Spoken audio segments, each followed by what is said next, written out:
Hi everyone, electrochemistry पढ़ रहे थे। नर्स्ट इक्वेशन पिछला क्लास में हम लोग लॉग देखने के लिए सीखे। अब कुछ एप्लीकेशन है नर्स्ट इक्वेशन के जिससे क्वेश्चन एग्जामिनेशन में आते हैं। सबसे पहला एप्लीकेशन इसका calculation of cell potential. Actually Nernst equation बना ही है इसीलिए इलेक्ट्रोकेमिकल सेल का सेल पोटेंशियल निकालने के लिए। ऐसा क्वेश्चन एग्जामिनेशन में आएगा कि calculate the EMF of the given galvanic cell using Nernst equation at 25 degree Celsius. ऐसा एक गैल्वेनिक सेल दिया हुआ है, डाटा दिया हुआ है, इससे हम लोग को इसका निकालना है सेल पोटेंशियल। कैसे निकालेंगे? तो इस टाइप का जो सेल रिप्रेजेंटेशन होता है, तो इस सेल रिप्रेजेंटेशन में जो है हम लोग जानते हैं एनोड कैथोड पता करना। तो इसमें लेफ्ट साइड वाला हम लोग जानते हैं कि होता है एनोड, राइट साइड वाला हम लोग जानते हैं होता है कैथोड। अब रिएक्शन यहाँ लिखो एट एनोड। ऑक्सीडेशन होता है ना एनोड पर, किसका? Cu का Cu2+ में, तो Cu बदलेगा Cu2+ में, साथ ही साथ 2 इलेक्ट्रॉन। कैथोड वाला रिएक्शन लिखो एट कैथोड, जहाँ होता है रिडक्शन, किसका हो रहा है? Ag+ का Ag में। तो Ag+ 1 इलेक्ट्रॉन लेगा तो बदल जाएगा Ag में। ये जितना चार्ज रहता है उतना इलेक्ट्रॉन लॉस और गेन होता है। 2+ चार्ज है तो 2 इलेक्ट्रॉन लॉस होगा, 1+ है तो 1 गेन होगा। दोनों को इक्वेट करो, तो इक्वेट करोगे तो यहाँ 2 इलेक्ट्रॉन है, यहाँ 1 है। बराबर करने के लिए पूरा को 2 से मल्टीप्लाई करेंगे, तो 2 से करेंगे तो 2Ag+, तो यहाँ हो जाएगा 2 इलेक्ट्रॉन, तो यहाँ बनेगा 2Ag। मतलब ओवरऑल इक्वेशन हम लोग लिखेंगे जोड़ करके, तो ऐसे लिखाएगा Cu + 2Ag+, यहाँ 2 इलेक्ट्रॉन का लेन देन हो रहा है, ये हो गया Cu2+ + 2Ag। इतना करने के बाद अब इसका नर्स्ट इक्वेशन लिखो। तो याद करो नर्स्ट इक्वेशन का क्या बताए थे फॉर्मूला? E सेल बराबर E0 cell minus 0.0591 volt by N log of, ऊपर में होता था एनोड का कंसंट्रेशन और नीचे में होता था कैथोड का कंसंट्रेशन। ऐसा फॉर्मूला हम लोग पढ़े हैं नर्स्ट इक्वेशन। और यह जो इक्वेशन डिराइव किया गया है वहाँ जो 0.0591 वोल्ट है, तो यह इक्वेशन डिराइव किया गया है एक स्पेसिफाइड टेम्परेचर पे। ये जो इक्वेशन है वो है 25 डिग्री सेल्सियस पे। यदि एग्जामिनेशन में यहाँ कोई और टेम्परेचर रहेगा तो फिर शुरू से लेकर के चलना होगा। वो जो RT/NF से बताए थे वहाँ टेम्परेचर चेंज करना होगा, क्योंकि जो उस इक्वेशन को सिंप्लीफाई किए हैं वह टेम्परेचर इतना लेकर के जनरली एग्जामिनेशन में आएगा तो यही टेम्परेचर पे आएगा। इसके अलावे आता है तो फिर वहाँ से पुट करना होगा। अब इसको यहाँ पुट कर दो, तो E0 सेल को हम लोग लिख सकते हैं E0 cathode minus E0 anode, और कैथोड पे है Ag+, तो E0 Ag+ से Ag माइनस E0 Cu2+ से Cu माइनस 0.0591 वोल्ट। N कितने इलेक्ट्रॉन का लेन देन हो रहा है? 2, तो 2 लॉग ऑफ एनोड। तो एनोड पे यहाँ क्या है देखो, एनोड पे है कॉपर। तो मेन इक्वेशन में देखेंगे कि Cu2+ का कितना मोल है? 1 मोल है, तो ये रहेगा यहाँ Cu2+ का कंसंट्रेशन बाई कैथोड। तो कैथोड पे है सिल्वर। मेन इक्वेशन में देखेंगे सिल्वर आयन कितना है? 2, तो यहाँ ये Ag+, और ये जितना मोल रहेगा उतना यहाँ आ जाता है पावर। ऐसे अब उस सबका वैल्यू दिया हुआ है, उसको हम लोग पुट करते हैं।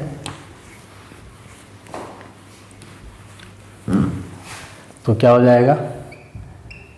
E सेल बराबर सिल्वर का इलेक्ट्रॉन पोटेंशियल दिया हुआ है 0.80 वोल्ट, माइनस कॉपर का भी दिया हुआ है 0.34 volt, minus 0.0591 volt by 2 log of copper ion का कंसंट्रेशन। इक्वेशन में देखेंगे यहाँ दिया हुआ है, देखो बगल में ब्रैकेट में 0.130 बाई सिल्वर आयन का दिया हुआ है इतना 1.0 इंटू 10⁻⁻⁴, और यह स्क्वायर है तो ये पूरा का हम लोग करेंगे स्क्वायर। अब इसको करना है सॉल्व वैल्यू पुट करने के बाद। तो सॉल्व करने में यही थोड़ा समय लगता है। इसको सॉल्व करोगे तो आ जाएगा कितना आ जाएगा 46 volt minus 0.0591 volt by 2 log 0.130 और ये करोगे तो 1.0 इंटू 10 का पावर -8। अब ये 1.0 तो समझो 1 के बराबर हो गया, इससे कोई मतलब रहा नहीं। ये 10 का पावर -8 ऊपर जाएगा तो 10 का पावर +8 हो जाएगा, मतलब ये हो जाएगा इतना। अब इसका लॉग देखना है, तो लॉग देखने के लिए बताए हैं पीछे, इसका लॉग देखोगे जो आएगा वो यहाँ पुट कर दोगे, इस फॉर्म में हुआ ना log a इंटू बी, फिर उसको चेंज करना, फिर मतलब लॉग देखने के लिए जैसे बताए हैं, तो इसका वैल्यू लॉग से देख लोगे, यहाँ पुट कर दोगे, इसको सॉल्व करोगे, फिर उसको इसमें माइनस कर देना तो निकल जाएगा ई सेल। तो यहाँ से कैलकुलेशन अपने से करना होगा। कैलकुलेशन मिस्टेक्स भी बहुत ज़्यादा होता है, और कैलकुलेशन मिस्टेक सुधरेगा कब? जब ज़्यादा से ज़्यादा प्रॉब्लम को आप प्रैक्टिस करोगे तब। समझ गए बात को? तो ऐसे न्यूमेरिकल आ सकते हैं। तो इक्वेशन दिया हुआ रहेगा, उससे एनोड कैथोड पहचानो, ओवरऑल रिएक्शन लिखो, नर्स्ट इक्वेशन में उसको पुट करो और फिर नर्स्ट इक्वेशन को सिंप्लीफाई करो, सॉल्व करो, तो वहाँ से जो है क्वेश्चन बन जाएगा, सॉल्व हो जाएगा। अगला एप्लीकेशन इसका हम लोग देखते हैं। अगला एप्लीकेशन नर्स्ट इक्वेशन का है, calculation of concentration of solution of a half cell. कि एक इलेक्ट्रोकेमिकल सेल 2 हाफ सेल से मिलकर बना होता है, तो उसमें से कोई हाफ सेल में जो सॉल्यूशन भरा हुआ है उस सॉल्यूशन का कंसंट्रेशन मतलब उसका मोलैरिटी वगैरह कितना है वो कैसे पता करेंगे। क्वेश्चन दिया हुआ है कि the EMF of this cell, एक गैल्वेनिक सेल है, इस गैल्वेनिक सेल में हम लोग जान रहे हैं कि लेफ्ट साइड वाला होता है एनोड और राइट साइड वाला होता है कैथोड। इसका ईएमएफ दिया हुआ है इतना वोल्ट 298 केल्विन पे। तो देखो यहाँ जिंक आयन का कंसंट्रेशन दिया हुआ है 0.1 मोलर, और कैडमियम का जो सॉल्ट का सॉल्यूशन है वो नहीं पता है, वो मान लिया गया है M1। इसी M1 का वैल्यू हम लोगों को फाइंड करना है कि यहाँ जो सॉल्यूशन है इसका मोलैरिटी कितना होगा। नर्स्ट इक्वेशन से ही चलेगा, तो सबसे पहले लिख लो रिएक्शन एट एनोड। तो एनोड पर जिंक बदल रहा है किसमें? Zn2 plus 2 electron. फिर एट कैथोड, कैथोड पर Cd2 प्लस, तो 2 प्लस है तो 2 इलेक्ट्रॉन लेंगे, ये बदल रहा है Cd में, जोड़ दो तो 2 इलेक्ट्रॉन यहाँ 2 इलेक्ट्रॉन यहाँ, इलेक्ट्रॉन बराबर है तो कोई टेंशन नहीं है। ये हो गया zinc plus Cd2 plus, overall 2 electron का लेन देन, इधर हो गया Zn2 प्लस Cd। अब इसके लिए लिखो नर्स्ट इक्वेशन। तो नर्स्ट इक्वेशन क्या होता है? ई सेल बराबर ई नॉट सेल माइनस 0.0591 वोल्ट। देखो टेम्परेचर 298 है, 25 डिग्री सेल्सियस, मतलब यही वाला फॉर्मूला लगेगा, बटे N log of concentration of anode बटे कंसंट्रेशन ऑफ कैथोड, ऐसा। अब यहाँ पुट करो इसको, तो ये क्या हो जाएगा? ई सेल बराबर ई नॉट सेल, तो ई नॉट सेल होता है E naught cathode minus E naught anode, और ई नॉट कैथोड यहाँ पर है कैडमियम, तो इसको ऐसे लिखेंगे ई नॉट Cd2 प्लस से Cd minus E not Zn2 plus से Zn, minus 0.0591 volt, an electron है 2 मोल, तो लिखेंगे 2 लॉग ऑफ एनोड का कंसंट्रेशन। तो एनोड यहाँ जिंक है, इसका कंसंट्रेशन दिया हुआ है 0.1, कैथोड का कंसंट्रेशन, तो कैथोड पे यहाँ कैडमियम है और इसका नहीं पता है M1, और मेन इक्वेशन में देखोगे तो कैडमियम एक ही है, तो यहाँ हम लोग लिख देंगे M1।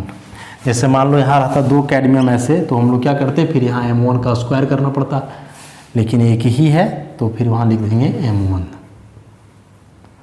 अभी जो ई सेल है ना ईएमएफ, इसका वैल्यू भी दिया हुआ है 0.33 वोल्ट, तो ये पुट कर दो 0.33 वोल्ट बराबर कैडमियम का दिया हुआ है कितना? माइनस 0.40 माइनस, और इसका भी दिया हुआ माइनस में, तो ये हो जाएगा प्लस 0.76 माइनस 0.0591 बटे 2 लॉग ऑफ 0.1 बटे M1। अब इसको सॉल्व करना है। कैसे सॉल्व करोगे? तो इधर हुआ 0.33 वोल्ट बराबर ई करोगे तो आ जाएगा 0.33 36 volt minus 0.0591 volt by 2 log of 0.1/m1। इसको इधर ले आओ तो 0.33 माइनस 0.36 वोल्ट, इधर बचा माइनस 0.0591/2 लॉग ऑफ 0.1/m1। यह आ जाएगा minus 0.03 volt minus 0.0591 volt log of 0.1/m1। ये माइनस माइनस कट जाएगा। अब इसको ये पूरा टर्म को इधर ले आओ तो 2 इधर डिवाइड में इधर मल्टीप्लाई में हो जाएगा ऐसा 0.03 वोल्ट इंटू 2 और ये लॉग के साथ मल्टीप्लाई में इधर डिवाइड में 0.0591 वोल्ट, इधर बचेगा लॉग ऑफ 0.1/m1। ये वोल्ट वोल्ट कट जाएगा। इसको सॉल्व कर दोगे। सॉल्व करने के बाद मान लो कि पूरा गुना भाग किया और आ गया x और इधर है लॉग ऑफ 0.1/m1। यहाँ से हम लोगों को निकालना है m1। कैसे निकालोगे? तो ये पूरा टर्म के साथ लॉग जुड़ा हुआ है तो लॉग को हटाना होगा और लॉग को हटाने के लिए क्या करेंगे? एंटी लॉग लगाएंगे। तो ये हो जाएगा एंटी लॉग x बराबर 0.1/m1। अभी जो सॉल्व करोगे जो टर्म आएगा x उसका देखना होगा एंटी लॉग।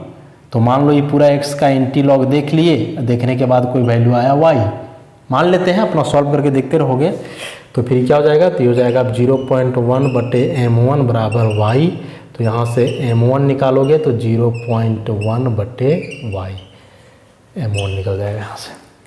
तो बेन देखो लॉग एंटी लॉग सब में आ रहा है, इसलिए बोले कि नर्स्ट इक्वेशन से कोई भी सवाल बनाओगे तो उसमें लॉग और एंटी लॉग आएगा ही, उसके बगैर सवाल नहीं बनेंगे। तो बड़ा न्यूमेरिकल आएगा जो भी आएगा। देखो सिंपल सा क्वेश्चन है फिर भी उसको सॉल्व कर रहे हैं हम लोग तो काफ़ी लंबा जा रहा है और इतना सॉल्व करते करते गारंटेड कहीं ना कहीं तुम मिस्टेक करोगे ही। वह मिस्टेक ना हो इसलिए क्या करेंगे कि ज़्यादा से ज़्यादा प्रॉब्लम प्रैक्टिस करेंगे। NN सिन्हा बुक में बहुत सारा प्रॉब्लम है, NCERT बुक में है, तो सारे क्वेश्चंस को बनाओगे ऐसे तो समझ में आएगा और उसके लिए लॉग एंटी लॉग एकदम आना चाहिए देखने के लिए तब। तो 2 एप्लीकेशन हुए नर्स्ट इक्वेशन के, कुछ और है उसको भी हम लोग देखते हैं। तीसरा इसका बहुत इंपॉर्टेंट एप्लीकेशन नर्स्ट इक्वेशन का determination of Gibbs free energy. या गिब्स फ्री एनर्जी क्या है? थर्मोडायनेमिक्स में इसके बारे में जो है पढ़े होंगे। क्या है अभी हम थोड़ा सा बता देते हैं। किसी भी सिस्टम का कांस्टेंट टेम्परेचर और प्रेशर पर जो एनर्जी अवेलेबल है जिसको कि बदला जा सके वर्क में, उसी एनर्जी को हम लोग बोलते हैं गिब्स फ्री एनर्जी। क्या बोले? कांस्टेंट टेम्परेचर और प्रेशर पर किसी भी सिस्टम का वह एनर्जी जिसको वर्क में कन्वर्ट किया जा सके तो उस एनर्जी को बोलते हैं गिब्स फ्री एनर्जी। जैसे मान लो हम एक सिस्टम हुए, ठीक। अब कांस्टेंट टेम्परेचर और प्रेशर, हमने टेम्परेचर मान लो कि रूम टेम्परेचर है, प्रेशर एटमॉस्फेरिक प्रेशर के बराबर है कि 25 डिग्री सेल्सियस है, ये 1 atm है। तो इस टेम्परेचर और प्रेशर पर मान लो कि मेरा एनर्जी जो है वह है 100 किलो जूल। मान लेते हैं कि इस टेम्परेचर और प्रेशर पर मेरा एनर्जी इतना है। अब हम कोई वर्क करेंगे तो क्या होगा कि यही वाला एनर्जी वर्क में कन्वर्ट होगा। लेकिन कोई भी सिस्टम के पास जितना एनर्जी होता है वह सारा एनर्जी वर्क में कन्वर्ट नहीं होता है। यदि सब एनर्जी के बराबर हम वर्क कर देंगे तब मेरा एनर्जी 0 हो जाएगा, और जब किसी भी सिस्टम का एनर्जी 0 हो जाएगा तो वह सिस्टम एग्जिस्ट नहीं करेगा। तो आप जैसे मान लो हम कोई वर्क कर रहे हैं और वर्क करने के दरमियान 30 जूल वर्क को जो है या 30 किलो जूल एनर्जी को बदल रहे हैं किसमें? वर्क में। मेरा एनर्जी था 100 किलो जूल, लेकिन हम वर्क कितना के बराबर किए? 30 किलो जूल के बराबर। तो ये जो 30 किलो जूल एनर्जी है जिसको कि हम वर्क में कन्वर्ट कर रहे हैं, यही 30 किलो जूल एनर्जी कहलाएगा गिब्स फ्री एनर्जी। तो कांस्टेंट टेम्परेचर और प्रेशर पर किसी भी सिस्टम का वह एनर्जी जिसको यूजफुल वर्क में बदला जा सके तो उस एनर्जी को बोलते हैं गिब्स फ्री एनर्जी। अब जब कोई सिस्टम वर्क करता है तो वर्क करने के साथ उसका गिब्स फ्री एनर्जी जो है डिक्रीज करता है, माने ज़्यादा से ज़्यादा एनर्जी उसका बदलेगा किसमें? वर्क में। अब हम लोग पढ़े हैं गैल्वेनिक सेल के बारे में। तो जब गैल्वेनिक सेल वर्क करता है तो हम लोग क्या पढ़े थे कि उसमें केमिकल एनर्जी बदलता है इलेक्ट्रिकल एनर्जी में। तो जो केमिकल एनर्जी इलेक्ट्रिकल एनर्जी में बदल रहा है, इसका मतलब गैल्वेनिक सेल में जो केमिकल एनर्जी प्रोड्यूस हो रहा है स्पॉन्टेनियस रेडॉक्स रिएक्शन के चलते, वह केमिकल एनर्जी घट रहा है धीरे धीरे, क्योंकि वही एनर्जी बदल रहा है किसमें, इलेक्ट्रिकल वर्क में।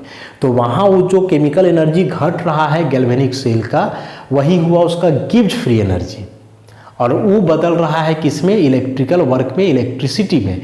तो जितना इधर केमिकल एनर्जी घटेगा उसी के कॉरस्पॉन्डिंग वहाँ इलेक्ट्रिकल एनर्जी प्रोड्यूस होगा। मतलब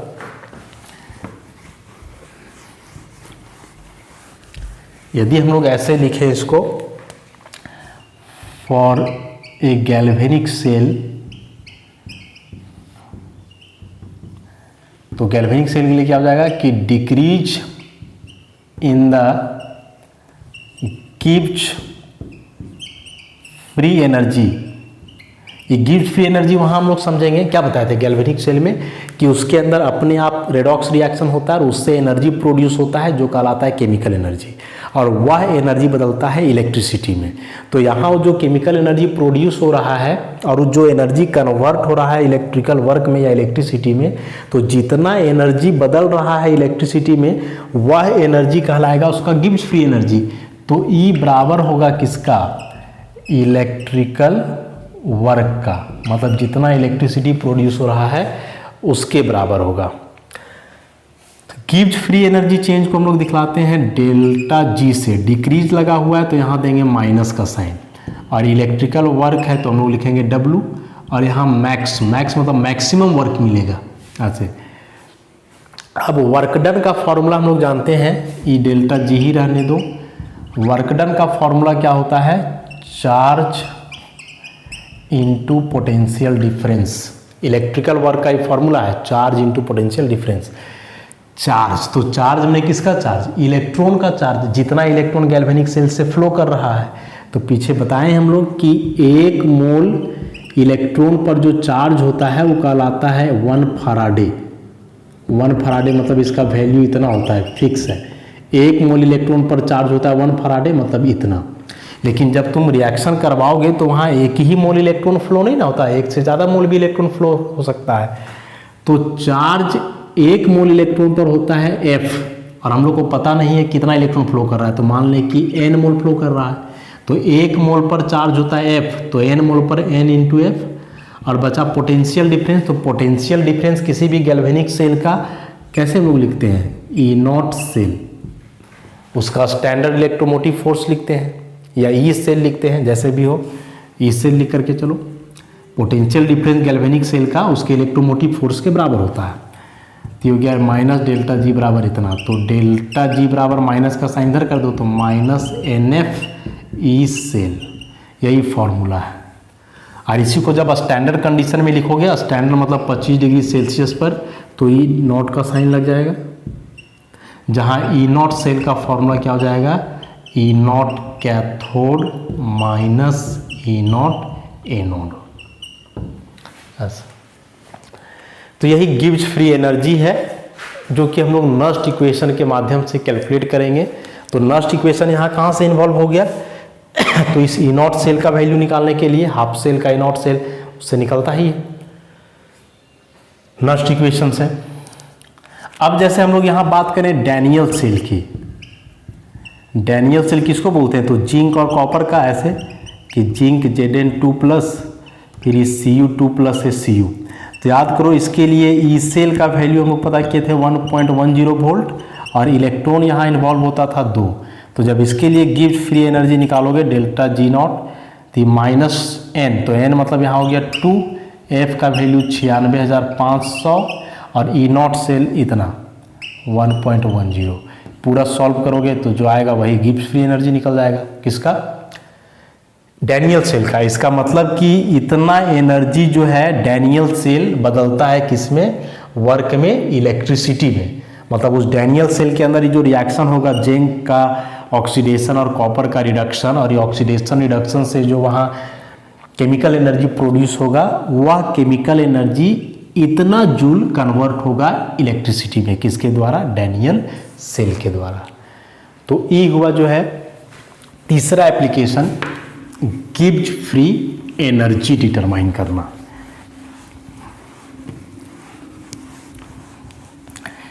एक एप्लीकेशन और इसमें है,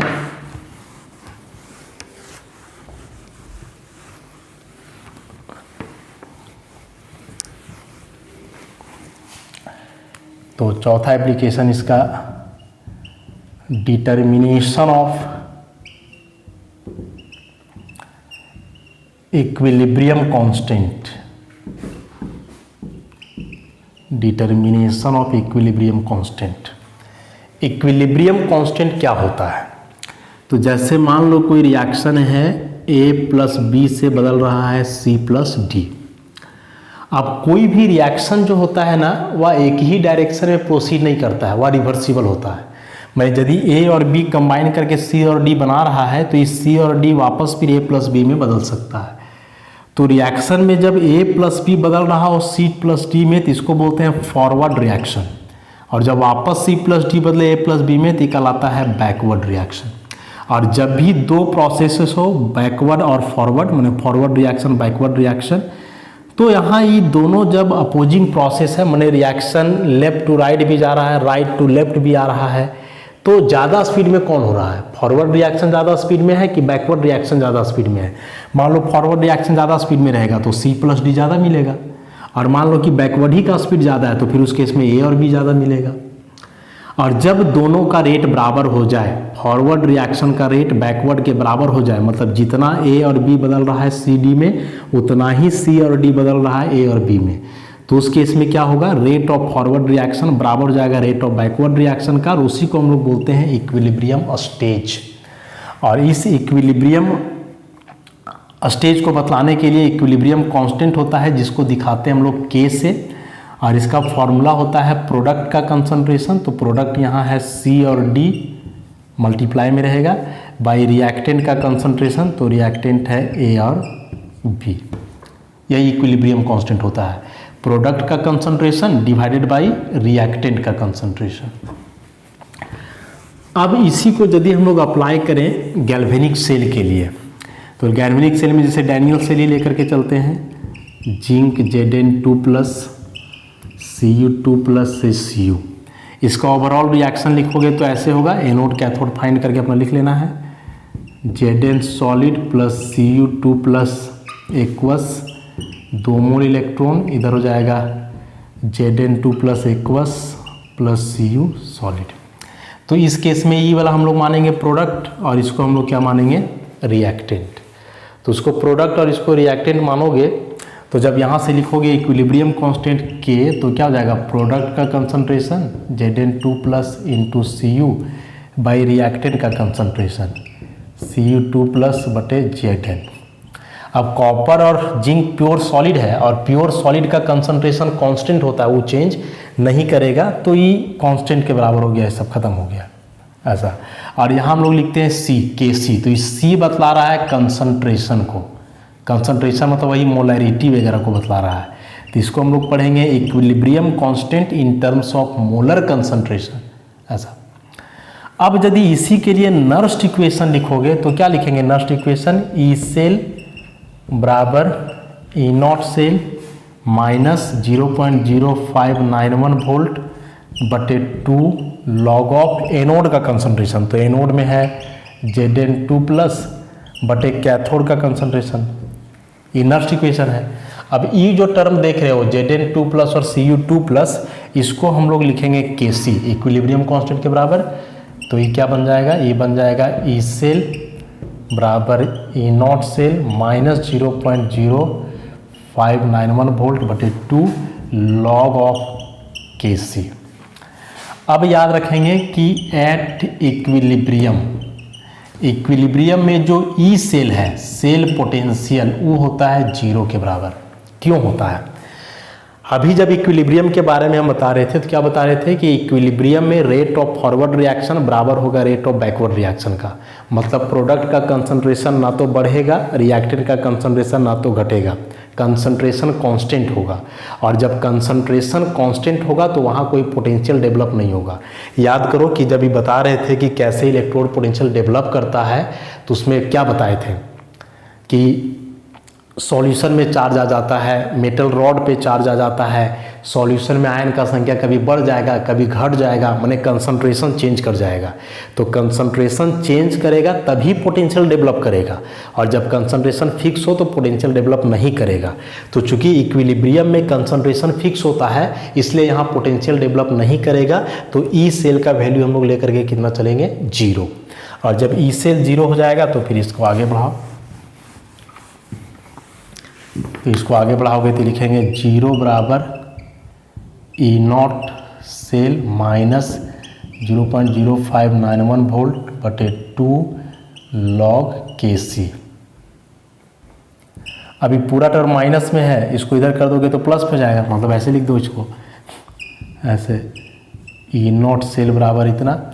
हम लोगों को निकालना है के सी, इक्विलिब्रियम कांस्टेंट। कैसे निकालोगे, तो लॉग तो इतना है, अभी पूरा टर्म लॉग के साथ मल्टीप्लाई में इधर आ जाएगा डिवाइड में, तो 2 इधर आकर के मल्टीप्लाई, ई नीचे डिवाइड, तो ये हो जाएगा ऐसा ई नॉट सेल इंटू 2 बटे 0.0591 वोल्ट बराबर लॉग के सी।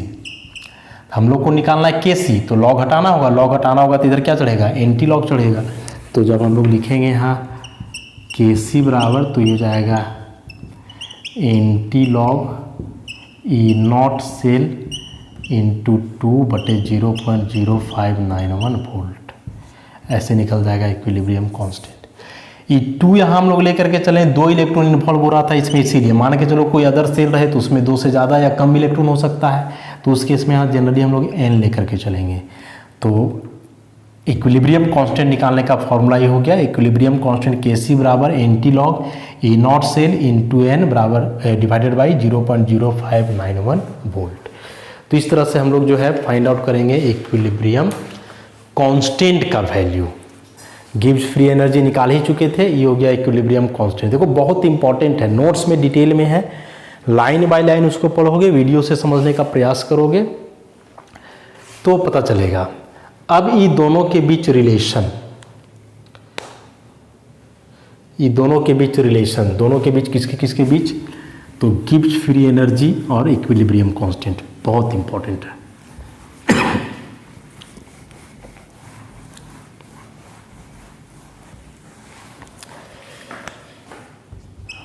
तो next relationship between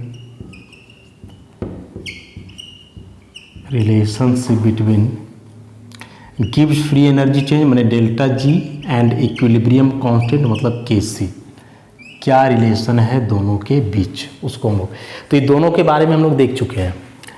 delta G naught बराबर फॉर्मूला पढ़े थे minus N F E naught cell, ऐसा हम लोग जानते हैं।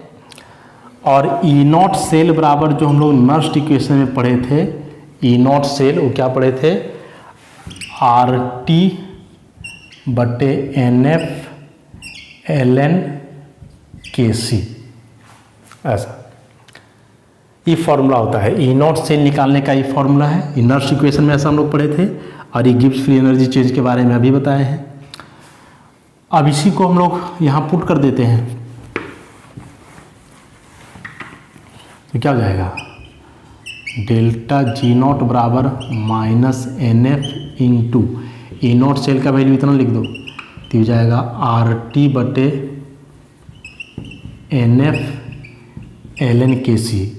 के सी ना लिख करके केवल के भी लिख सकते हो, किताब में हो सकता है केवल के दिया हुआ रहे, तो एन एफ कट जाएगा, तो डेल्टा जी नॉट बराबर माइनस आर टी, और एल एन को लिख सकते हैं 2.303 लॉग के सी हो जाएगा ये। तो ओवरऑल इसको लिखोगे तो डेल्टा जी नॉट बराबर माइनस 2.303 आर टी लॉग के सी, ये हो गया दोनों के बीच रिलेशन। देखो ये जो दो टर्म है Gibbs free energy change delta G not standard Gibbs free energy change, और ये जो इक्विलिब्रियम कांस्टेंट के सी, ये दोनों बहुत इंपॉर्टेंट टर्म है। ये दोनों टर्म के आधार पे हम लोग किसी भी रिएक्शन के फिजिबिलिटी को बतलाते हैं कि वह रिएक्शन होगा या नहीं। जैसे भी हम इक्विलिब्रियम कांस्टेंट के बारे में बतलाए, तो इक्विलिब्रियम कांस्टेंट क्या बोलता है कि जिस रिएक्शन का इक्विलिब्रियम कांस्टेंट का वैल्यू जितना ज़्यादा होगा, वह रिएक्शन उतना ज़्यादा फेवरेबल होगा, वह रिएक्शन उतना ही ज़्यादा फॉरवर्ड डायरेक्शन में जाएगा, मतलब वो रिएक्शन में उतना ही ज़्यादा प्रोडक्ट मिलेगा। तो रिएक्शन में जो प्रोडक्ट का यील्ड है कि कितना प्रोडक्ट मिलेगा, वह डायरेक्टली डिपेंड करता है इक्विलिब्रियम कांस्टेंट पे। इक्विलिब्रियम कांस्टेंट का वैल्यू जितना बड़ा होता है, प्रोडक्ट का यील्ड उसमें उतना ज़्यादा होता है और रिएक्शन वो करवाना उतना आसान होता है। रिएक्शन करवाओगे तो ज़्यादा प्रोडक्ट मिलेगा तभी बढ़िया है। अब रिएक्शन करवा रहे हो, प्रोडक्ट कम मिल रहा है, खर्चा उतना ही हुआ, कम प्रोडक्ट मिल रहा है, तो फिर वैसा रिएक्शन करवाने से फ़ायदा नहीं। तो रिएक्शन में प्रोडक्ट का यील्ड क्या होगा, यह डिपेंड करता है इक्विलिब्रियम कांस्टेंट पे। जितना ज़्यादा वैल्यू इक्विलिब्रियम कांस्टेंट का होगा, वह रिएक्शन उतना ही ज़्यादा फेवरेबल, माने वह रिएक्शन उतना ही आसानी से होगा और प्रोडक्ट उसमें उतना ज़्यादा। मतलब हम लोग प्रयास करते हैं कि Kc का वैल्यू बड़ा हो मतलब इसका वैल्यू पॉजिटिव में हो, तब बढ़िया है। और ये Kc का वैल्यू पॉजिटिव कब आएगा, यहाँ से देखो एक्सप्रेशन से, तो यहाँ लगा हुआ है नेगेटिव, तो ये नेगेटिव है, तो अभी देखोगे तो ओवरऑल तो नेगेटिव ही आएगा ना। मतलब यदि इसको ऐसे लिखो log Kc बराबर डेल्टा जी नॉट बटे -2.303 RT, ऐसा। तो डेल्टा जी का वैल्यू पुट करोगे, मान के चलो डेल्टा जी प्लस में रहा, ई माइनस में, तो ओवरऑल जो यहाँ ये log Kc आएगा, ये तो माइनस में आएगा, लेकिन हम लोग को Kc लाना है प्लस में, तब रिएक्शन आसानी से होगा, रिएक्शन करवाना बढ़िया रहेगा, फायदेमंद होगा। तो ये पॉजिटिव कब आएगा, जब डेल्टा जी भी रहे नेगेटिव में, तो ये नेगेटिव दोनों कट जाएगा, तो ओवरऑल वैल्यू आएगा पॉजिटिव। और Kc का वैल्यू पॉजिटिव आया मतलब वो रिएक्शन फेवरेबल है, हमारे पक्ष में है, वो करवाना बेहतर है। और वैसे रिएक्शन स्पॉन्टेनियस होते हैं, अपने आप होते हैं। तो कोई भी रिएक्शन आसानी से होगा या नहीं, ये हम लोग यही दोनों टर्म से पता करते हैं। तो यही दोनों टर्म से मतलब फाइनली कि Kc उसका जो है माने इक्विलिब्रियम कांस्टेंट वो आना चाहिए पॉजिटिव, ज़्यादा आना चाहिए वैल्यू, और ये ज़्यादा तभी आएगा जब डेल्टा जी क्या हो, नेगेटिव हो, यहाँ ऐसे। तो स्पॉन्टेनियस रिएक्शन के लिए कंडीशन हुआ 2 कि उसका गिब्स फ्री एनर्जी नेगेटिव हो। तो गिब्स फ्री एनर्जी नेगेटिव होने से क्या होगा कि उसका जो इक्विलिब्रियम कांस्टेंट है वो पॉजिटिव होगा। इक्विलिब्रियम कांस्टेंट पॉजिटिव मतलब रिएक्शन आसानी से होगा। तो गिब्स फ्री एनर्जी नेगेटिव होने का मतलब है कि उस सिस्टम का गिब्स फ्री एनर्जी घटना चाहिए, डिक्रीज करना चाहिए। तो यही ओवरऑल कंक्लूजन है इसका, इक्विलिब्रियम कांस्टेंट और गिब्स फ्री एनर्जी का, दोनों के बीच का इस रिलेशन को याद रखोगे। इस फॉर्मूला से एग्जामिनेशन में क्वेश्चन आएगा ही, 100% गारंटेड है। और सारा का सारा देखो कहाँ से हम लोग शुरू किए थे, नर्स्ट इक्वेशन से। पहले नर्स्ट इक्वेशन लिखने के लिए जाने, एप्लीकेशन पढ़े, लॉग एंटी लॉग सीखे, और उसमें फिर ये सब आया गिब्स फ्री एनर्जी चेंज और इक्विलिब्रियम कांस्टेंट। नोट्स में एक न्यूमेरिकल भी बना हुआ है इस पर, गिब्स फ्री एनर्जी और इक्विलिब्रियम कांस्टेंट पर। आर का वैल्यू तो फिक्स है, टी वहाँ टेम्परेचर दिया हुआ रहेगा, तो उसके हिसाब से इसको हम लोग कैलकुलेट कर लेंगे। तो इस तरह से इलेक्ट्रोकेमिस्ट्री का जो सेकेंड पार्ट है, इलेक्ट्रोकेमिकल सेल, वो समाप्त हुआ। 3 पार्ट था चैप्टर में। पहला जो कंडक्टेंस था कोलरॉस लॉ तक, वो हम लोग देख चुके। ये पूरा दूसरा पार्ट हुआ इसका, ये भी ख़त्म हुआ। अब इसमें एक पार्ट और है इलेक्ट्रोलाइसिस वगैरह, इसको हम लोग आगे देखेंगे। और तब तक इतना जो है सो करो बढ़िया से। बोर्ड एग्जामिनेशन की बात ना करें तो किसी भी प्रकार का कॉम्पिटिटिव एग्ज़ाम जो साइंस लेवल का होता है, मेडिकल चाहे इंजीनियरिंग वगैरह का, उसमें से फिजिकल के लिए इलेक्ट्रोकेमिस्ट्री बेहद इंपॉर्टेंट चैप्टर है, इसको इग्नोर नहीं किया जा सकता है। बहुत सारे क्वेश्चंस आते हैं और उसमें से भी नर्स्ट इक्वेशन एक फेमस टॉपिक है क्वेश्चन एग्जाम के लिए। लेकिन नर्स्ट इक्वेशन डायरेक्ट समझ में नहीं आएगा, इसके लिए पहले से पता होना चाहिए सेल रिप्रेजेंटेशन कैसे, फिर उससे रिएक्शन कैसे पता करते हैं, इलेक्ट्रोड पोटेंशियल वगैरह क्या होता है। मतलब ओवरऑल पूरा चैप्टर काफ़ी इंपॉर्टेंट हो जाता है। तो ध्यान से जो है इसको करोगे। न्यूमेरिकल इसका है, और भी एन सिन्हा बुक में बहुत सारे न्यूमेरिकल्स है, वहाँ से बनाने का प्रयास इसको करोगे। और एक बात ध्यान में रखोगे कि एन सिन्हा बुक जब भी बनाओगे तो उसका पहले एग्जाम्पल सॉल्व करना, उसके बाद एक्सरसाइज में। जब तक एग्जाम्पल सॉल्व नहीं करोगे एक्सरसाइज का क्वेश्चन बनाना काफ़ी मुश्किल होगा। इसलिए एग्जाम्पल अपने से सॉल्व करो, नोट्स का बात बढ़िया से याद रखो, तब बनाओ उसका एक्सरसाइज, तो आसानी से बनेगा। काफ़ी स्टैंडर्ड बुक है एन सिन्हा, कोई भी एग्ज़ाम दोगे तुम न्यूमेरिकल वही बुक से आता है कॉम्पिटिटिव एग्जामिनेशन में खासकर, इसलिए जिसका टारगेट आगे के लिए है वो बुक बनाना पड़ेगा उसको, और बनाओगे तो ठीक है। आज के लिए इतना ही, बाकी डिस्कशन फिर हम लोग नेक्स्ट क्लास में करते हैं। धन्यवाद।